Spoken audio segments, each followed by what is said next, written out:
बिमली पगलैया कहते बिमली बिमली की बिमला? क्या रे, तुमको तो मैं नशीली दवा सुंघा के रेलवे लाइन पे लेटा दिया था, लेकिन तुम बच कैसे गई रे? आ? ए बाबुआ जाको रखे साइया मार सके ना कोई, अब बल्ला बाका कर सके सो जग बेरी। कहावत तो बहुत भारी बोलता है बे। अरे बाबू जानता है ना, मारने वाले से हाँ बचाने वाला भी भगवान होता है। लेकिन बिमली सुन, मैं यहाँ किस लिए आया हूँ? पिताजी ये बताइए तुम किस लिए आए हो यहाँ? सुन मेरी बात, मैं किस लिए,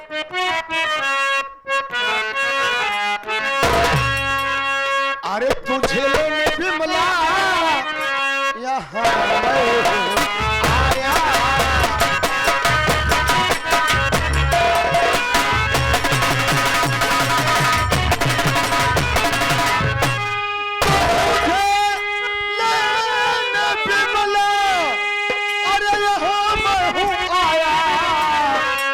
और तेरा भैया भी है तुमको, तेरा भैया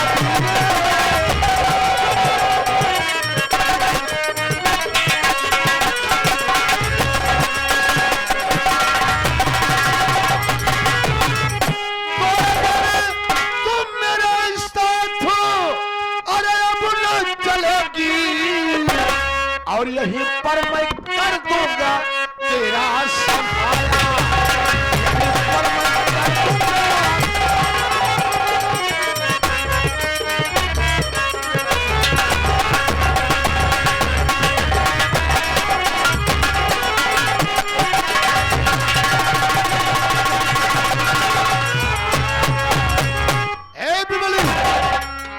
बोल, उतनी दोस्त के मैं चल के आया हूं, तुम मेरे साथ चलोगी कि नहीं चलोगी?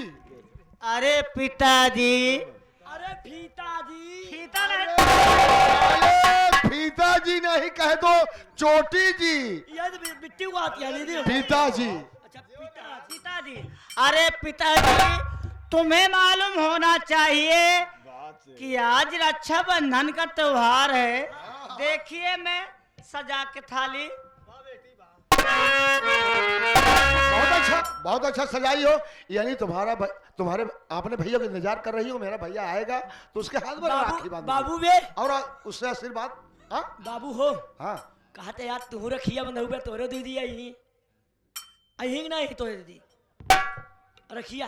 हाँ त्योहार ना यार राखी का तोरे दीदी बंधी। चलो हट हट हट। हाँ बोल। पिताजी देखिए आज ये रक्षाबंधन का त्योहार है, देखिए सजा के थाली रखी। अरे बहुत अच्छा, देखिए जन्नत मामला है बिमली, यहाँ कोई नहीं आएगा, तू चल मेरे साथ, आओ।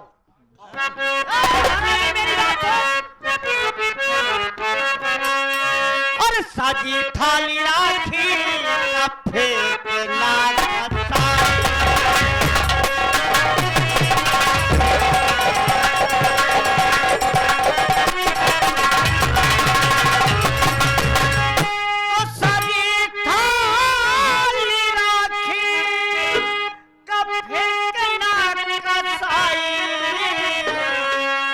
सागा बाप तू ना बिने।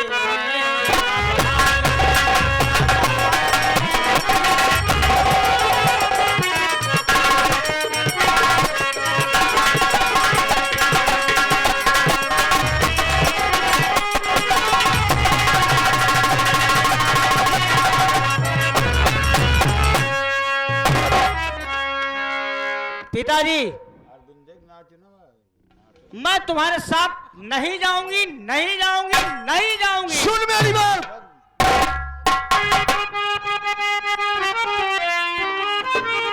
तो प्यार में तो अब तक मैं आया चला, अरे देख सब पहले बाबू कब तू सितम, तेरा भैया ने तुझको अरे बच्चा पाएगा, सीधा भेजूंगा तुमको हम बोल के।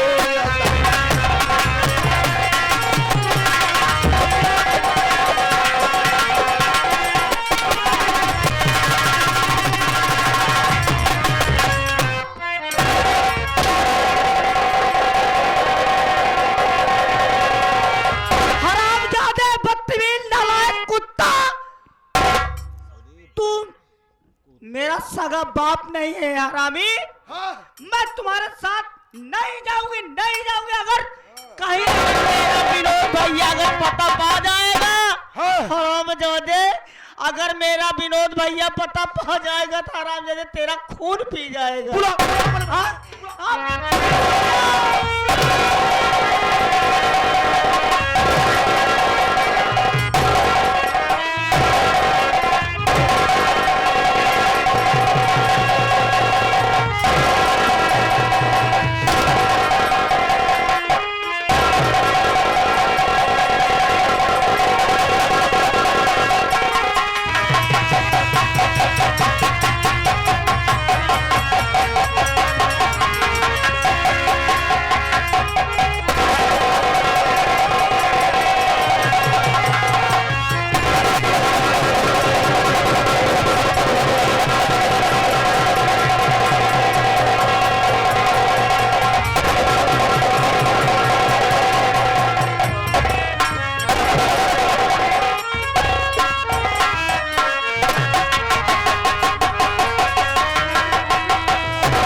बुला बुला अपने भैया को, बुला, बचाएगा। हराम जादिन के बच्चे, मैं इतना समझा रहा हूं, तुम मेरे प्यार को समझी नहीं। अब तो खत्म हो जाएगी, मैं कानून से बचाऊंगा। मैं यहां से भाग लेता हूं। चल हराम।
वाह रे कंसराज, आज तूने मेरी हर खुशी को मिट्टी में मिला दिया।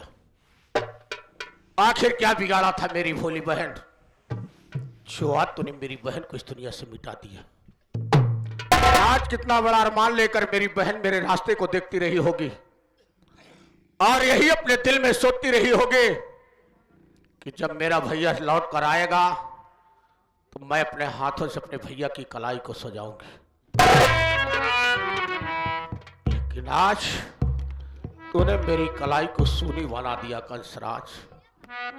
ना कंसराज, ना, ना! आज तूने मुझे आग का एक शोला बना दिया रे। अरे शोला है जो बुझाने के बाद कभी बुझ नहीं सकता। आज मैं अपने बहन के खून की कसम खा रहा हूं, मरी हुई बिमला की सौगंध खा रहा हूं कि जब तलक इस अपमान का बदला मैं साले तुझसे गिन गिन नहीं चुका लूंगा, तब तलक मैं चैन की सांस नहीं लूंगा। मर गया विनोद कंसराज, मर गया विनोद। आज से दुनिया में पैदा होगा, आज से धरती में पैदा होगा, तो डाकू शंकर सिंह पैदा होगा। मैं सबसे पहले अपनी बहन का अंतिम संस्कार करूंगा, उसके बाद कंसराज मैं तुमसे मिलने के लिए तेरे पास आऊंगा। जब तेरी और मेरी मुलाकात होगी, वो दिन तेरी जिंदगी का आखिरी दिन होगा। तुझे ऐसी मौत मारूंगा कंसराज, ऐसी मौत मारूंगा कि तुझे एक चिल्लू पानी नसीब नहीं होगा। अगर पानी ही नसीब हो गया कंसराज, तो तुझे पानी देने वाला कोई नसीब नहीं होगा। इंतजार करना कंसराज, मैं तेरे पास जरूर आऊंगा। रामो, बहन की लाश उठा, चलो भैया। और ले चलता, उसका अंतिम संस्कार करता। ठीक है भैया।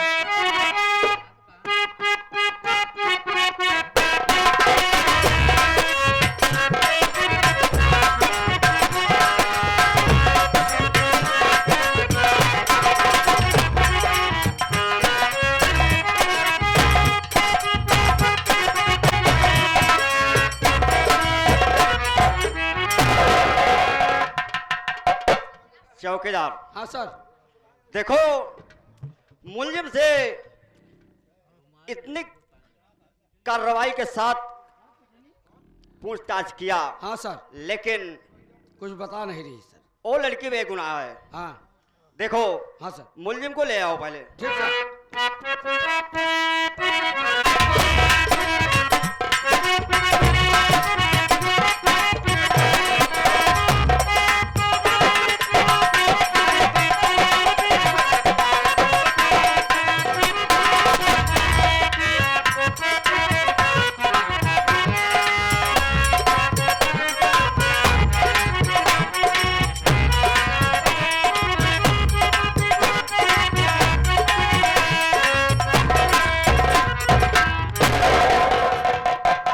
सारे कुछ बता नहीं रही, केवल रो रही है बस। चौकीदार, हाँ सर। पहला नंबर इस गली को खोल दो।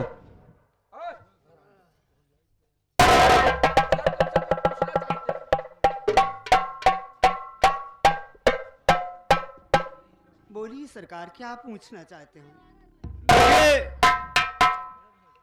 मैं तुम्हें अपने जमानत पर तुम्हें रिहाई कर रहा हूं, और जब हमें जरूरत पड़ेगा तो तुम्हें थाने पे बुलाया जाएगा, तो तुम्हें आना पड़ेगा। ठीक है सर, यदि आप हमें अपनी जमानत की तौर पर रिहाई कर रहे हैं तो आप हमें याद करेंगे, तो वादा करती हूं कि अवश्य आपके पास आके पहुंचूंगी। लेकिन जाते जाते अपना नाम तो बताते जाओ, वरना कैसे बुलाएंगे तुम्हें। यदि आप मेरे नाम से वाकिफ होना चाहते हैं जी हाँ, तो मेरा नाम बिजली है।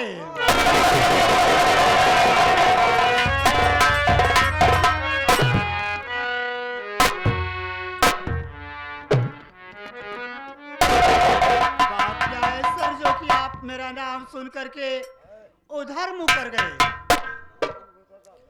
कोई बात नहीं है, तुम जा सकती हो। जाऊं सर?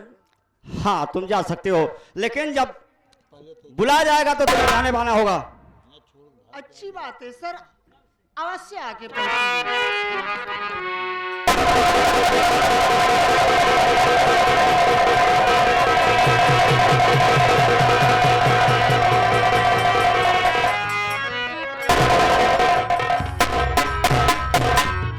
सर मैं एक बात नहीं समझ पाया क्या बात है चौकीदार? कि इस लेडीज ने अपना नाम बिजली बताया, तो इस बिजली के नाम को सुन करके सर आप चौंक गए। इस बात को मैं माजरा समझ नहीं पाया सर। हाँ चौकीदार, मुझे ये अपना नाम बिजली बता रही है। हाँ सर। इसके नाम के बताने के बाद हाँ मुझे अपनी बहन बिजली की याद आ गई। चौकीदार, सर, कहीं मेरी बहन बिजली तो नहीं है? आप तो जानते हैं कि संसार में एक नाम के कई लोग होते हैं, कोई जरूरी नहीं कि आपकी बहन ही हो। अगर बहन होती तो आपको पहचान जाती सर, और आप भी बहन को पहचान जाते। ये आपकी बहन नहीं हो सकती सर। ठीक कह रहे हो चौकीदार। हाँ सर। एक ही नाम के अनेकों लोग होते हैं, कोई बात नहीं है। चौकीदार, हाँ सर। थाने का तुम देख रेख करना, हाँ मैं चल रहा हूँ हल्के में। अच्छा सर। हल्के में चल रहा हूँ, थोड़ा देख रेख करूंगा और थाने पर देख रेख करना, ठीक है?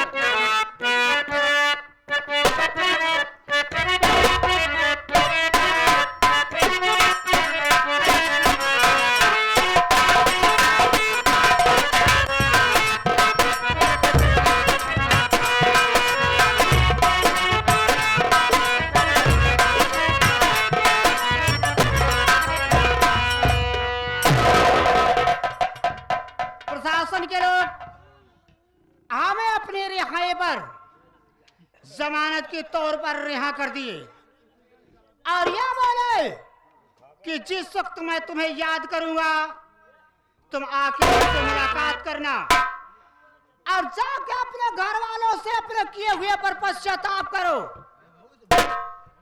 अपने किए हुए पर गलतियां मानो। पर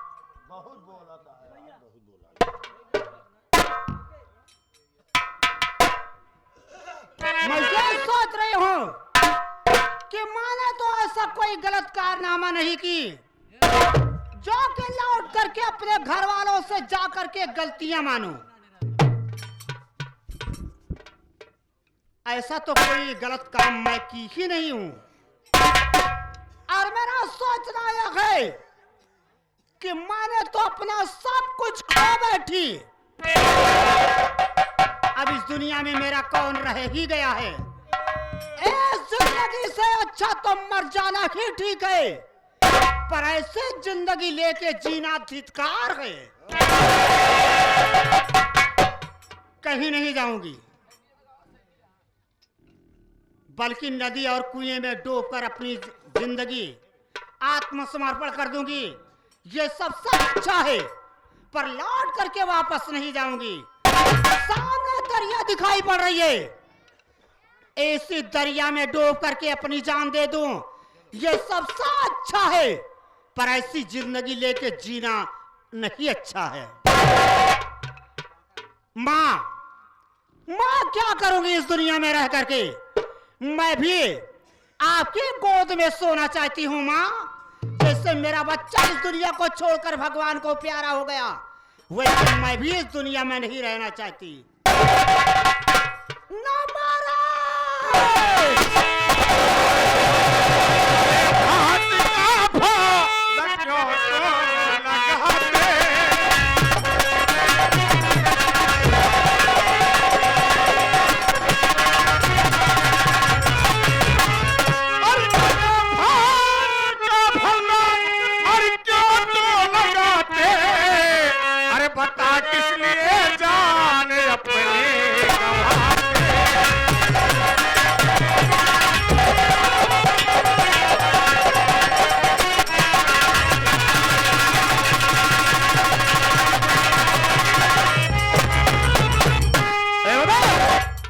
ऐसी मुसीबत है, कौन सी ऐसी परेशानी है और कहां की रहने वाली है? क्या तेरा नाम है जो इस दुनिया को छोड़कर इस दुनिया में जाना चाहती है? जानना चाहते हैं कि आप मैं कौन हूँ जी हाँ। और किस लिए अपनी जान को जानना देना चाहती हूँ? जी हाँ। कौन?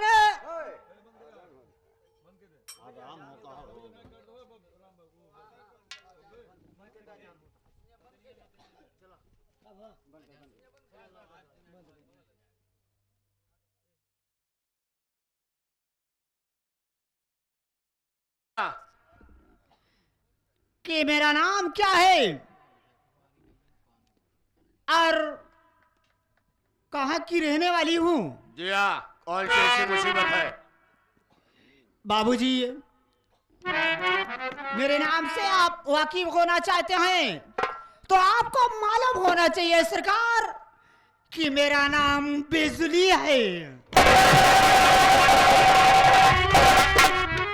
और बेनपुर की रहने वाली हूं। हमारे घर के लोग क्या एक मेरी गोद में मेरा मासूम बच्चा था, ना मालूम किस हत्यारे ने मेरे बच्चे को काट करके मार डाला। मेरे घर के लोग मुझ पर झूठा इल्जाम लगा दिए। झूठा इल्जाम लगाने के बाद कानून के हवाले कर दिए। पुलिस के हाथ हो गई। जेल की ठंडी ठंडी हवा हमें खानी पड़ी। पुलिस के लोग हमें बहुत परेशान किए, पूछताछ किए, लेकिन मैंने प्रशासन के लोगों से जरा सा भी झूठ नहीं बोली। जब भी मेरे मुख से निकलता था तो यही निकलता था कि मैंने अपने बच्चे का खून नहीं किया। प्रशासन के लोग मुझसे पूछताछ करते करते बिल्कुल डूब गए। अंत में मजबूर हो करके प्रशासन के लोग हमें अपने जमानत की तौर पर छोड़ दिए और ये बोले कि जा तू यहां से चली जा, कहीं दूर चली जाना, और जब मैं याद करूंगा तो कानून के हवाले फिर आकर के हो जाना। मैंने बोली ठीक है। जब मैं वहां से छुटकारा पाई तो भागते भागते काफी दूर आ गई और यह सोचे कि जब मेरा मासूम बच्चा इस दुनिया से जुदा हो गया तो मैं क्या करूंगी इस दुनिया में रह करके। जैसे मेरा बच्चा मर गया उसी तरीके मैं भी अपनी जिंदगी दरिया में डूब करके दे दूं। मुझे मरना चाहिए तो आप आकर के हमें बचा लिए। आपसे ये जानना चाहती हूं कि आप कौन हैं और आपका शुभ नाम क्या है। इस लिबास में हमें आकर जानना चाहती हो? मैं जानना चाहूंगा, मेरी बात को सुनिए।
मैं तेरा वही बदनसीब देवर हूँ भाभी, जिसे तू खेतों में खाना खिलाने के बाद जेल चली गई। मुन्ना तुम और इतना दिनों के बाद मिले तो अपने हाथ में बंदूक का बाना और ये डाकू बाना क्यों अपना लिया? बात क्या है मुन्ना, क्यों ऐसा करना? अगर परमात्मा ने तुमसे मिलाया है तो आज मैं तुझसे झूठ नहीं बोलूंगा, सारी बातें बताऊंगा। बोलो मुन्ना।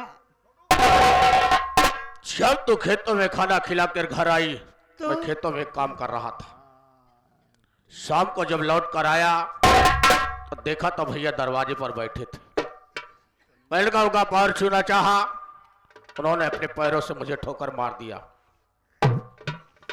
और बोले कि निकल जाओ, मेरे घर में तुम रहने के काबिल नहीं हो। उन्होंने मेरे मासूम बेटे को इस दुनिया से खत्म करा दिया।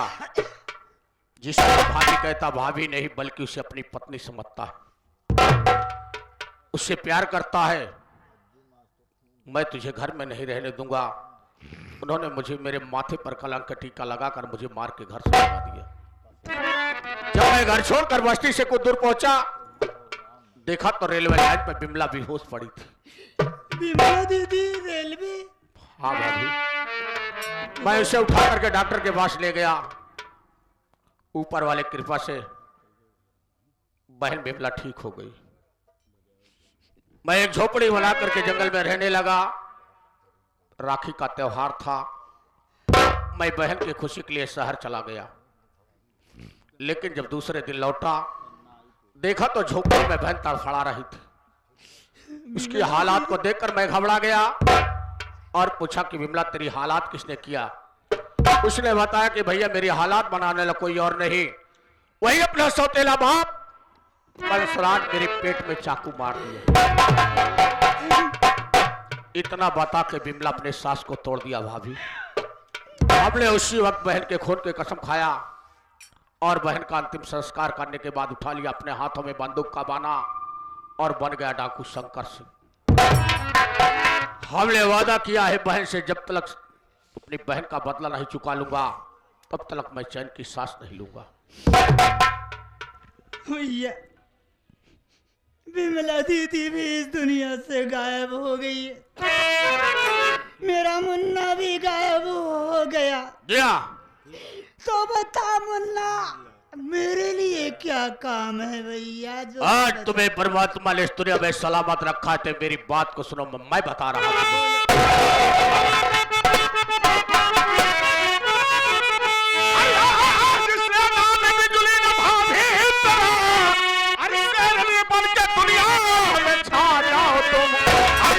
परिवार बर्बाद अपना किया, होने से चल के उसके नहा ले।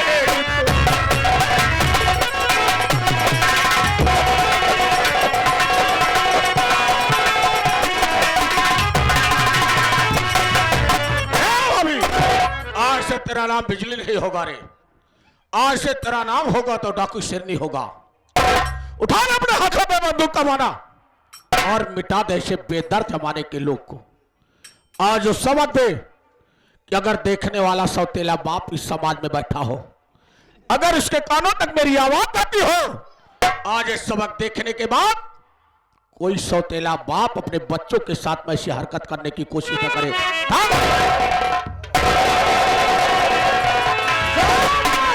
जय भवानी। बड़ा अच्छा किया कंसराज, जो के तूने मेरी इनायत बढ़ा दिया और तोहार कारनामा ने हमरा के डाकू बना दिया। ओ कंसराज हरामखोर,